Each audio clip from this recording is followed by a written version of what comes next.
Welcome to our channel One to Step, where we post tutorial videos. In today's video, I will be teaching you guys how you guys can enable your microphone on Snapchat. So it's pretty simple, so follow the step. And before I show you the step, if you guys are new to our channel One to Step, hit the subscribe to our channel with notification on, and let's move on. So in order to enable your microphone on Snapchat, you need to go to your phone settings. So there's no setting like you can click on to go inside like Snapchat to enable your microphone or disable it even. So you have to go on your phone setting. So inside your phone setting, open your phone setting first, and from inside your phone setting, scroll all the way down at the bottom until you see this option called Snapchat. Once you see this option called Snapchat, click on Snapchat, and from inside over here where it says microphone, make sure it's on.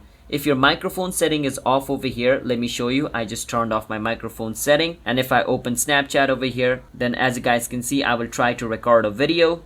It says my microphone is disabled, so none of the audio is going to be picked. In that case, I just have to go back to my setting and find Snapchat and turn on my microphone. So that's the only way you guys can enable and disable your microphone, by going on your setting.